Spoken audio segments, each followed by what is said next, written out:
The stranger in the crowd. Eliza had always been cautious with online dating, but after a few months of being single, she decided to give Tinder a shot. She wasn't looking for anything serious, just someone to hang out with, maybe a bit of casual fun. Then she stumbled across his profile, Jack. He had a warm smile, a quirky sense of humor in his bio, and seemed down to earth. They had exchanged a few witty messages and agreed to meet up at a cozy cafe in town. Eliza was a bit nervous as she walked into the cafe. She hadn't expected her first in-person Tinder date to feel so normal. Jack was sitting at a corner table, looking like the kind of guy you could trust. His dark hair was neatly combed, and his clothes were casual but stylish. As soon as he stood up to greet her, she felt a wave of relief. He wasn't the kind of man who would make her feel uncomfortable. He seemed nice, grounded. They spent hours talking, laughing over shared interests and small quirks. Jack had a way of making her feel seen and heard, and they hit it off in ways Eliza hadn't expected. The date ended with a warm hug, and they both agreed to see each other again soon. Weeks turned into months, and their connection deepened. Jack was everything she'd hoped for, kind, funny, and attentive. They went on weekend trips, watched movies together, and shared everything from childhood memories to future hopes. Eliza felt like she'd met someone truly special, someone who filled the gaps in her life that had been empty for so long. But as the months passed, something nagged at the back of Eliza's mind. Every now and then, she'd get the sense that Jack was holding something back, like there was more to his past than he let on. He never spoke about his family, and when she asked, he would change the subject or laugh it off. It wasn't a red flag, just an oddity she couldn't ignore. One afternoon, Eliza was visiting her aunt's house for a family gathering. It was one of those lazy Sunday afternoons where the house smelled like roast chicken, and there was a warmth to everything, except the conversation. She was chatting with her aunt when a strange comment slipped out. "You know," her aunt said, "I think you might be related to that Jack guy you've been seeing." Eliza blinked. "What do you mean?" Her aunt smiled, a hint of mischief in her eyes. "His mother, I think, is a cousin of mine. Small world, huh?" Eliza's heart skipped a beat. The idea was absurd, right? She quickly dismissed it as a coincidence, but the thought lingered in her mind. Could Jack really be a distant relative? Why hadn't he ever mentioned it? The thought rattled around in her brain for days. But it wasn't until a week later, when Eliza was sitting in a doctor's office, that the truth hit her. She was pregnant. In that moment, all the pieces fell into place. The unease, the strange sense of familiarity, the way she felt like she knew him in some deeper, inexplicable way. Maybe it wasn't just a connection built on love. Maybe it was something more, something she hadn't been prepared for. With her heart pounding in her chest, she pulled out her phone and texted Jack.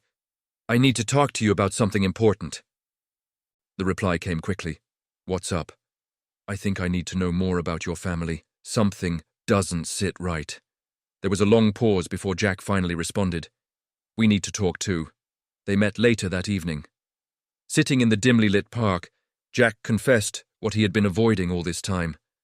"Eliza, there's something I should have told you earlier, but I've been scared. My mum, she's your second cousin. We are related, distant as it is." The world tilted on its axis. Eliza couldn't speak. Everything, the laughs, the connection, the dates, suddenly felt like it had been built on a house of cards. Are you serious?" she whispered, her breath catching. Jack nodded. "I didn't know how to tell you. I wanted to, but I was scared of how you might react. I never expected this to happen." Eliza felt a strange mix of emotions: confusion, shock, guilt, and a deep, lingering sense of uncertainty. She stared at him, her mind racing. How could she have not known? But as the reality of the situation sank in, she also realized that they hadn't done anything wrong. They had found each other, and despite the strange, twisted twist of fate, their connection was real. And now, with a baby on the way, they would have to face a future neither of them had expected, navigating the complexities of family, love, and the unexpected paths life sometimes takes. But for the first time in months, Eliza felt a strange peace. She wasn't sure where this would go, but one thing was clear: life, with all its mysteries, was anything but predictable. And she was ready to face it head-on, the hidden truth. The revelation of Jack's familial connection to Eliza was a shock, but nothing could have prepared her for the chaos that followed. She thought the hardest part would be understanding how their relationship, so pure and sincere, could suddenly be tainted by something as unexpected as bloodlines. But the true storm was just beginning. When Eliza shared the news with her family, the reaction was nothing short of a frenzy. Her aunt, who had been the one to drop the first hint, was the first to spiral. She couldn't contain her shock, her words tumbling out in a flurry. "What do you mean, second cousin? Oh my God, this is not right." Eliza had tried to calm the storm, explaining that the relationship felt genuine, that they hadn't done anything to intentionally cross any lines. But her aunt's voice shook with disbelief. "This is your family we're talking about. There are certain things, rules you just don't break." The family's reaction grew even more intense as word spread. Her mother, who had always been the more reserved one, suddenly became frantic. "This isn't just a mistake, Eliza. This is incest. You can't have a child with someone you're related to. This is wrong." Panic spread like wildfire across the family, and soon every gathering turned into a shouting match about genetics, family trees, and the dangers of bloodlines too closely entwined. Eliza, already reeling from the shock of it all, found herself in the middle of a war zone. She tried to hold it together for Jack, tried to reassure him that they'd figure it out. But every conversation with her family felt like a bomb waiting to explode. Then, the stress started to take its toll. It had been a week since the family drama began. Eliza barely slept, barely ate.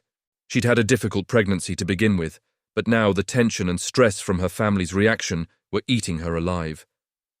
One evening, after another heated argument with her mother, Eliza collapsed on the couch, clutching her stomach, feeling the familiar pangs of nausea.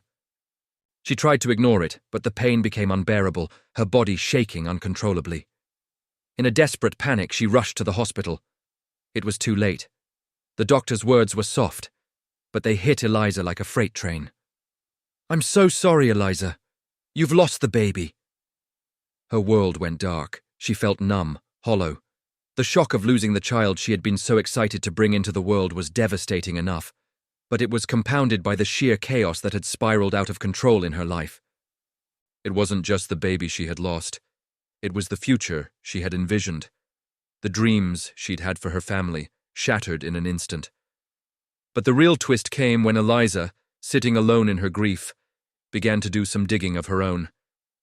She wasn't going to let the scandal define her, but she needed answers. She started with her aunt, the one who had unknowingly set everything into motion. Her aunt, after all, had been the one to confirm the family connection between her and Jack. "Why did you react like that?" Eliza asked, her voice quiet but demanding. "Why is this such a big deal?" Her aunt hesitated. "I didn't want to tell you, but this isn't the first time something like this has happened in our family." Eliza's heart raced. "What do you mean?" Her aunt lowered her voice, glancing over her shoulder as if to ensure no one else was listening. "There's a long history of close family marriages in your bloodline. Your great-grandparents, your grandparents, they weren't just cousins. They were closer. Much closer than you know. It's been kept secret for years." Eliza's mind was spinning.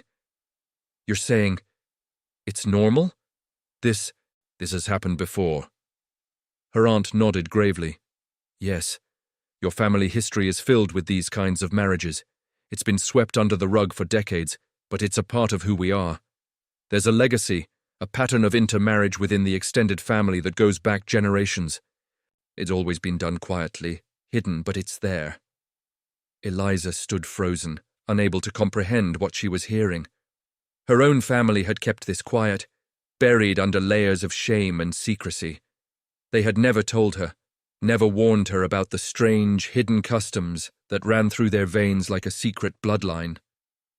And now, with Jack, her second cousin, she realized she wasn't as normal as she'd once believed. What felt like an isolated mistake, an unthinkable twist of fate, had actually been part of a much larger, more disturbing truth. She couldn't decide whether to laugh or cry. Was it worse that she had unknowingly followed in the footsteps of generations before her? Or was it worse that her family had lied to her, never telling her the truth about the twisted history they'd been hiding? Eliza returned to Jack, her emotions torn between anger, sadness, and confusion. She told him everything she had learned, and though he was equally stunned, he comforted her, assuring her that they didn't have to follow the same path. They didn't have to carry the weight of past generations' mistakes. The future was theirs to create, and together they would decide where to go from here. But as they held each other, unsure of where this journey would lead, Eliza knew one thing for certain. Life, with all its twists and turns, had a way of revealing secrets when least expected. And sometimes, those secrets changed everything. The escape. After learning the truth about her family, Eliza felt as if the ground beneath her had crumbled away. The pain of losing her child was already unbearable, but now the weight of her family's hidden history pressed down on her chest like a suffocating vice. The secret about the marriages, about the strange, tangled roots of her lineage, had shattered everything she once believed. The life she thought she understood, the world she had felt comfortable in, had dissolved into a cloud of lies and confusion. The constant stress, the judgment, the whispers that followed her from every corner of her family suffocated her. She couldn't bear to face anyone. Not her mother, who had once been her rock, but now seemed like a stranger. Not her aunt, who had unknowingly set everything in motion. Not Jack, whose presence, once comforting, now seemed to remind her of everything that had gone wrong. She had always been independent, but now the idea of being anywhere near her past felt like a prison. There was no room for healing, no space for clarity. Every familiar face, every conversation, every corner of her hometown felt like a reminder of the chains she had been bound by, chains she hadn't even known existed until now. Eliza stopped answering calls, stopped replying to messages. She avoided the stares from her friends and the questioning looks from family members. It wasn't just the loss of her baby that haunted her now. It was the realization that her entire identity had been built on lies. The very fabric of her existence had been torn apart. Then, one evening, in the haze of her overwhelming emotions, she made a decision. She sold everything, her apartment, her car, all the things she had collected over the years, items she thought represented her life, her choices, her freedom. She gave them all away, turning the material things into cash that she could use for a fresh start, for an escape.